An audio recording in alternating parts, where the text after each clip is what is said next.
Bendiciones a todos, Dios los bendiga. Bueno, atentos en el inicio de los devocionales de esta semana acerca de la segunda venida de nuestro Señor Jesús. Quiero comenzar haciéndote una pregunta. ¿Cuál es el propósito del Padre para cada uno de nosotros? Bueno, la respuesta está en Romanos 8:29. Que seamos hechos conforme a la imagen de su Hijo Jesucristo. El título de hoy es Hechos conforme a Cristo en la segunda venida. Desde la eternidad, el plan de Dios ha sido que la gloria de su gracia sea alabada, como Él lo dice en Efesios 1, del 4 al 6, a través de los corazones y los cuerpos de un pueblo redimido. Él fue el que planeó que nuestra alabanza fuera sincera y expresada de forma corporal y que fuera digna de la grandeza de su Hijo. Él incluso garantizó que esta alabanza fuera digna al predestinar a su pueblo para que sea hecho conforme a Cristo, para que refleje y sea partícipe de la gloria de su Hijo. Dice Romanos 8:29, porque a los que Dios antes conoció, también los predestinó para que fuesen hechos conforme a la imagen de su Hijo, para que Él sea el primogénito entre muchos hermanos. Esta conformidad a la imagen del Hijo hace posible que los cristianos reflejemos y alabemos la gloria de Cristo como deberíamos. La palabra conformes solo se emplea en otro pasaje del Nuevo Testamento, y es en Filipenses 3:20 al 21, cuando dice, esperamos al Salvador, al Señor Jesucristo, el cual transformará el cuerpo de la humillación nuestra para que se conforme al cuerpo de su gloria, por el poder con el cual puede también sujetar asimismo todas las cosas. Esto significa entonces que la conformidad predestinada a la imagen del Hijo en Romanos 8:29 incluye la conformidad al cuerpo de Cristo. Esto fue parte del gran plan eterno, porque sin cuerpos gloriosos como el cuerpo de Cristo, no podríamos reflejar ni expresar la gloria de Cristo como deberíamos. Resplandeceremos como el sol en la venida de Cristo. ¿Lo habías pensado? En la venida de Cristo, el cuerpo del creyente más humilde, más modesto, más desfigurado, más discapacitado, más despreciado y rechazado, será como el cuerpo glorioso de Cristo. ¿Y cómo se verá? Hay una descripción de Cristo resucitado que nos presenta el apóstol Juan, y es en Apocalipsis 1:12 al 16.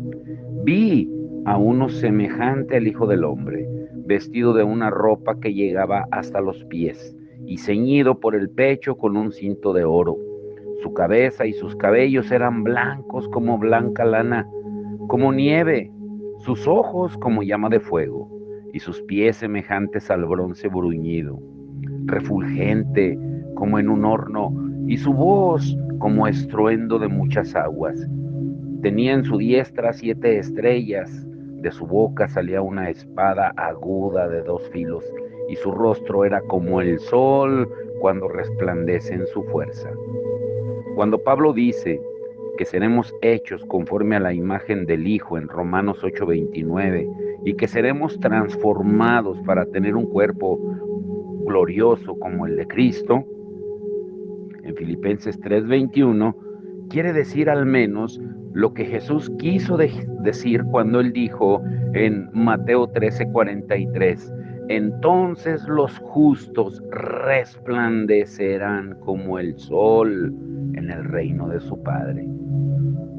Imagina a los cristianos que conoces ahora, que tú ves que no son muy apasionados, Pero ahora imagínalos resplandeciendo como el sol, tan brillantes que no puedes mirarlos sin los nuevos ojos resucitados.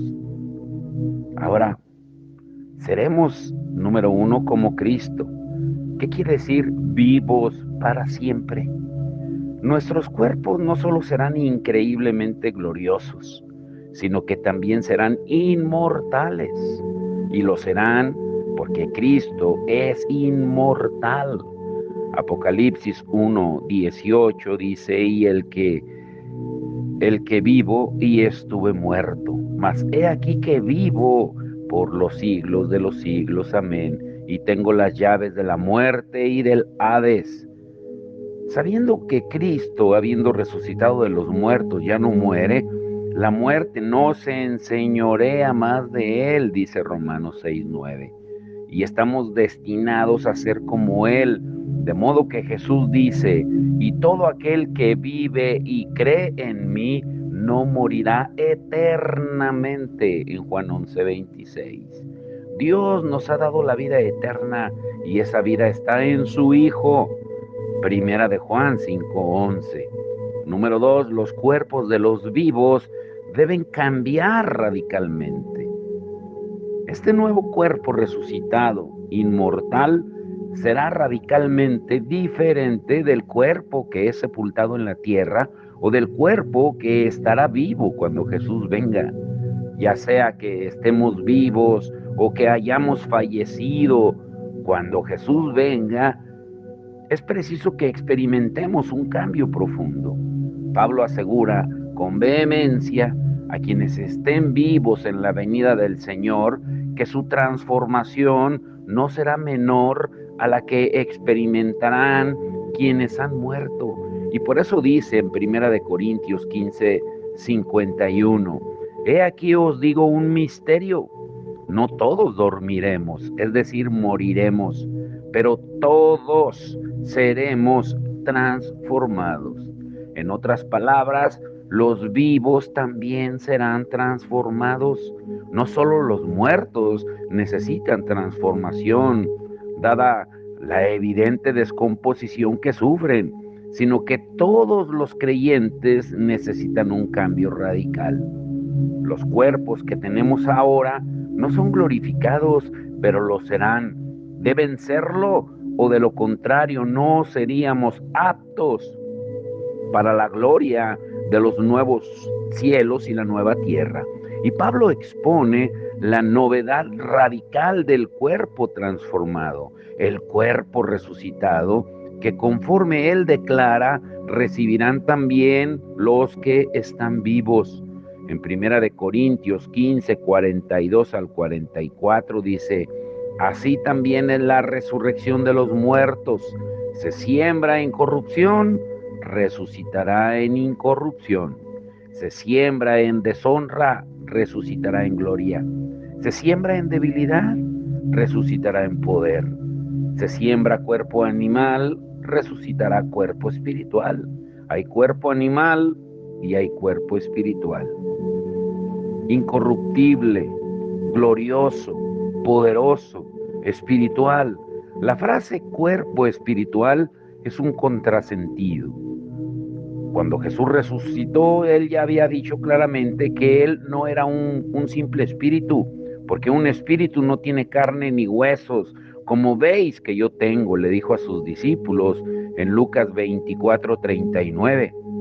Espiritual no significa que sea etéreo ni que no tenga cuerpo. Significa que está misteriosamente adaptado a un nuevo nivel de existencia, donde el Espíritu Santo ha transformado toda la realidad física para que sea su hábitat perfecto, con poderes que escapan a nuestra imaginación. Por ejemplo, Jesús, después de resucitar, él se transportaba de modo que desafiaba cualquier explicación. En Lucas 24:31, en Juan 20:26. De igual modo, nuestro cuerpo espiritual será inexplicable en nuestro modo de pensar actual. Número 3, ser hechos conforme a Cristo tanto en lo moral como en lo físico. Aunque Filipenses 3:20 al 21 y Primera de Corintios 15:50 al 53 se enfocan en la transformación de nuestros cuerpos en la venida de Cristo, esta transformación también incluirá nuestros corazones y nuestras mentes, como lo estudiamos el viernes, si es que escucharon el devocional.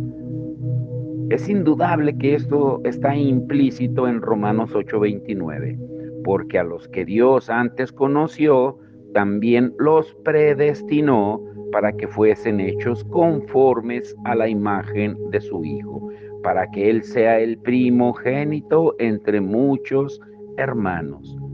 Dios no busca que todos seamos iguales físicamente. Él quiere que tengamos visiones comunes de la realidad y apreciaciones comunes de verdad, de belleza, de grandeza y valor, y en especial una visión común y un amor por Dios. En otras palabras, el objetivo de Dios de cambiarnos para hacernos conformes a Cristo sin pecado abarca tanto la esfera física como la espiritual. Esa transformación espiritual alcanza su punto culminante en la segunda venida, cuando somos perfeccionados completamente. El cambio empieza en esta vida, como dice 2 Corintios 3:18. Por tanto, nosotros todos, mirando a cara descubierta como en un espejo la gloria del Señor, somos transformados de gloria en gloria, en la misma imagen como por el Espíritu del Señor. Luego, si morimos, nuestros espíritus son perfeccionados en el cielo, en la presencia de Cristo, como dice en Hebreos 12:23. Y más adelante, en la venida de Cristo, la transformación se completa. Él perfecciona nuestros cuerpos y restaura nuestro espíritu perfeccionado en su cuerpo resucitado, donde encuentra su propósito completo de expresión visible, audible y palpable. En Primera de Juan 3, del 1 al 3, y en Colosenses 3, versículo 3 al 5, vemos la consumación de la transformación de nuestras almas en la venida de Cristo. Dice que cuando Él se manifieste seremos como Él. Veamos en primer lugar lo que dice Primera de Juan 3, del 1 al 3. Y dice: mirad cuál amor nos ha dado el Padre para que seamos llamados hijos de Dios. Por esto el mundo no nos conoce, porque no le conoció a Él. Amados, ahora somos hijos de Dios y aún no se ha manifestado lo que hemos de ser, pero sabemos que cuando Él se manifieste, seremos semejantes a Él, porque le veremos tal como Él es. Y todo aquel que tiene esta esperanza en Él, se purifica a sí mismo, así como Él es puro.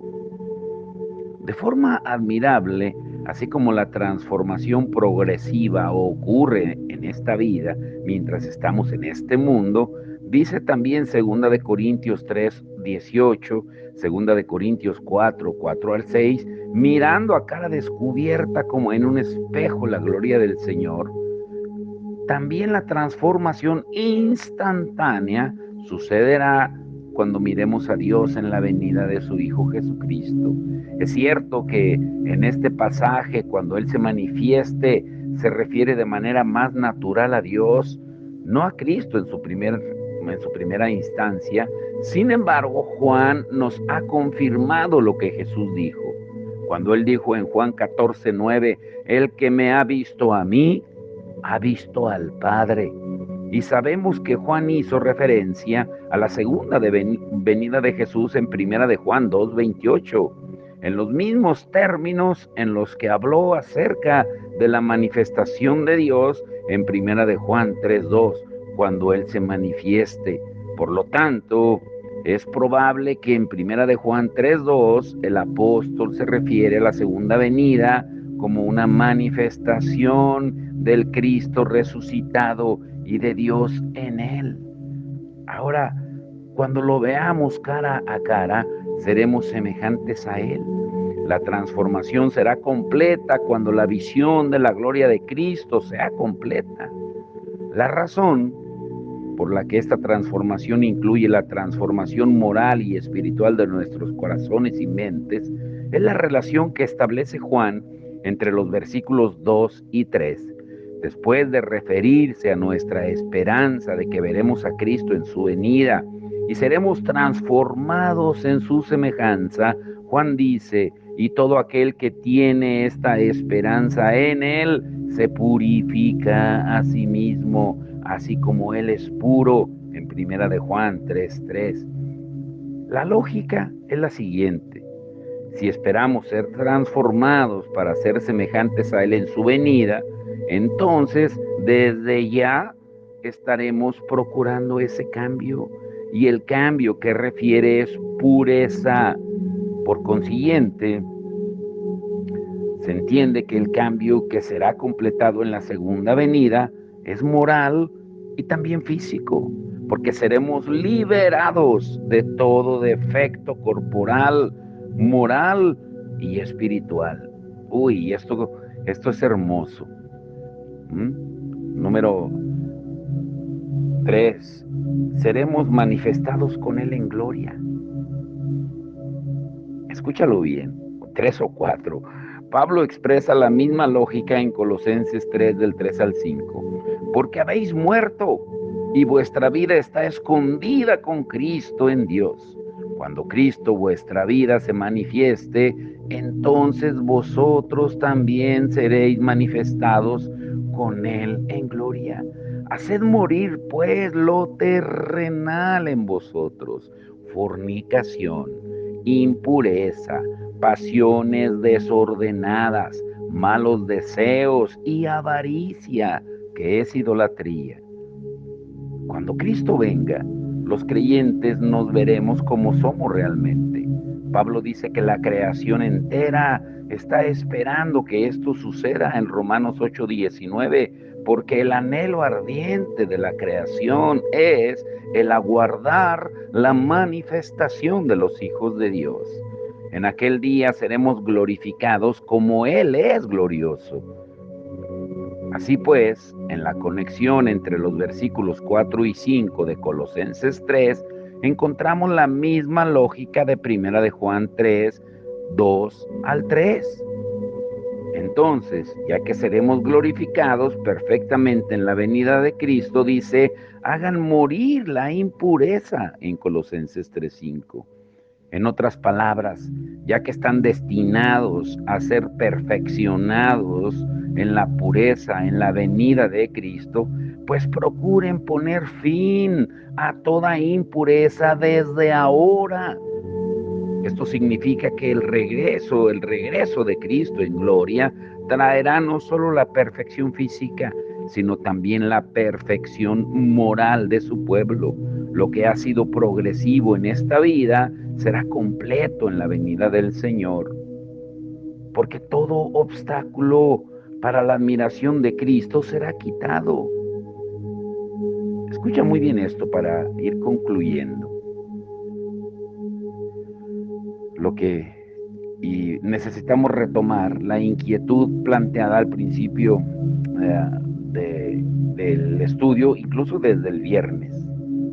Escucha bien esto: si el corazón del asunto en la venida de Cristo es la gloria de Cristo, magnificada en la admiración de su pueblo, segunda de Tesalonicenses 1:10, ¿cómo será esta admiración digna de la grandeza de Cristo si nuestras capacidades para admirar están limitadas por nuestra visión espiritual y borrosa, por nuestros débiles afectos y la corrupción restante en nuestros corazones caídos? ¿Cómo nos asombraremos frente a la gloria de la gracia justificadora y santificadora si nuestro pecado solo ha sido perdonado y no eliminado? Y esto es hermoso.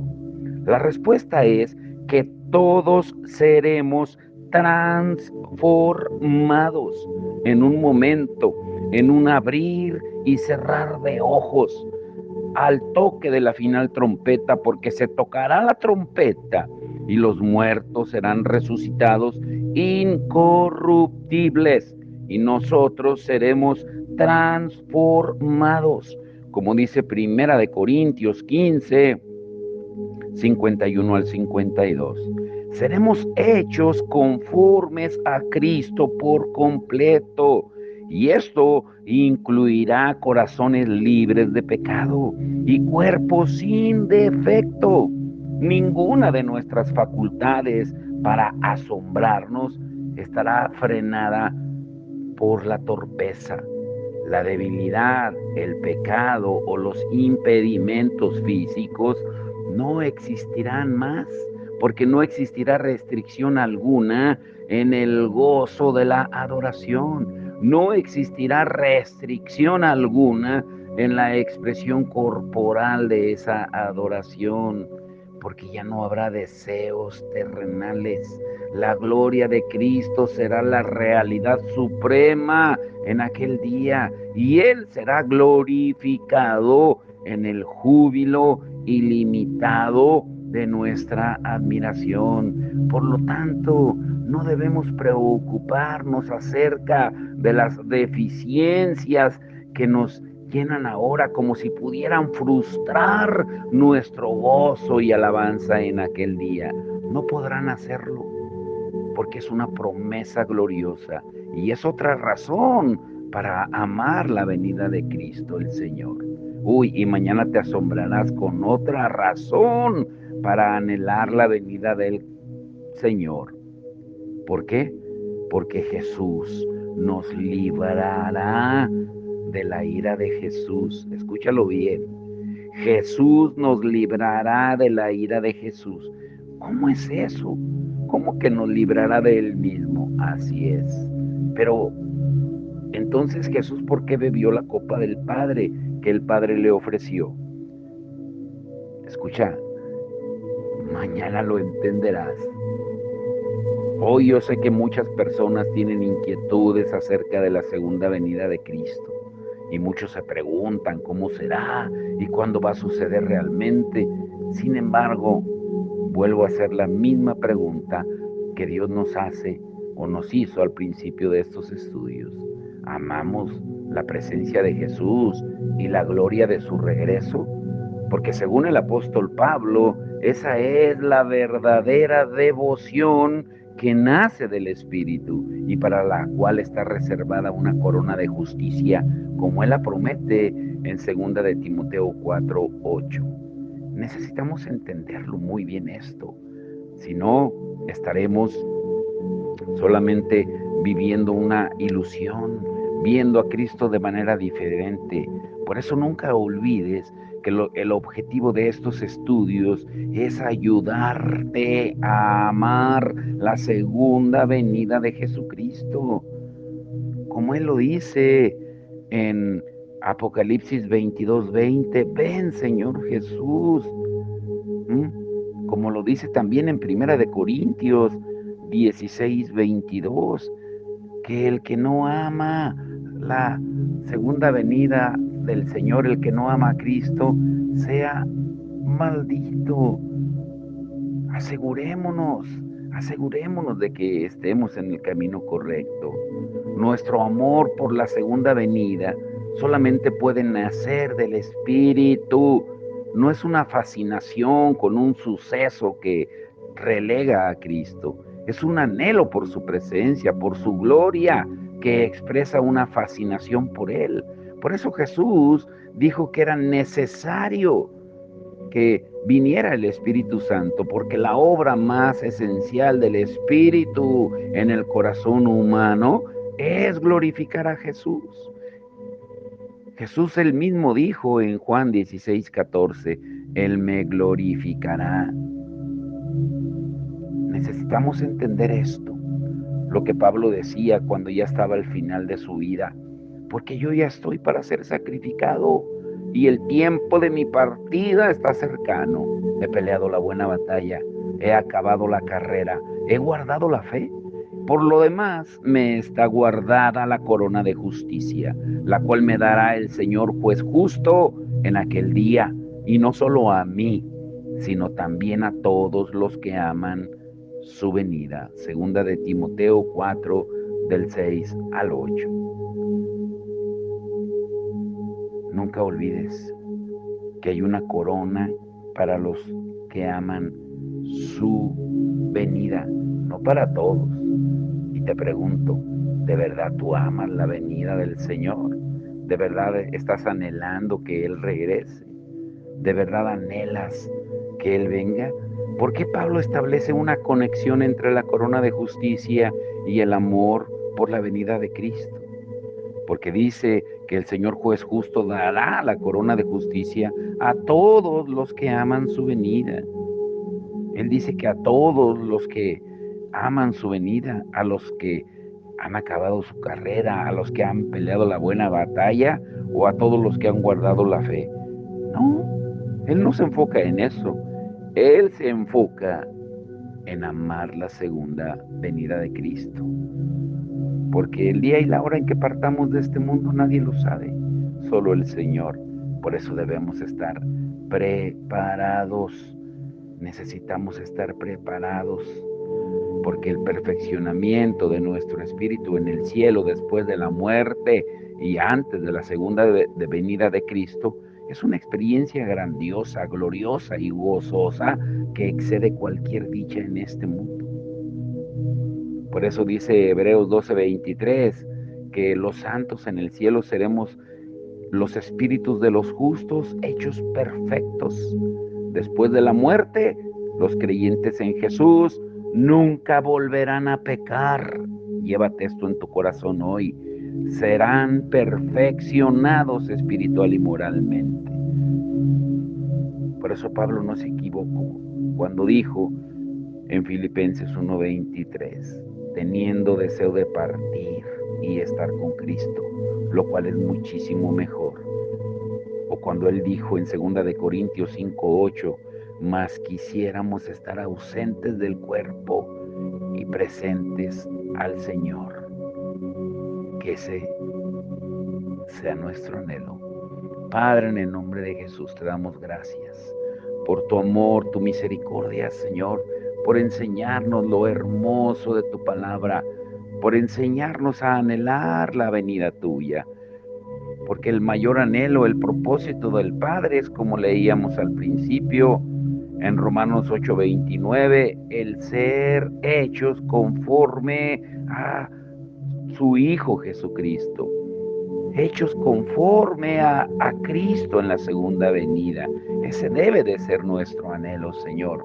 Hoy en este día nos rendimos totalmente.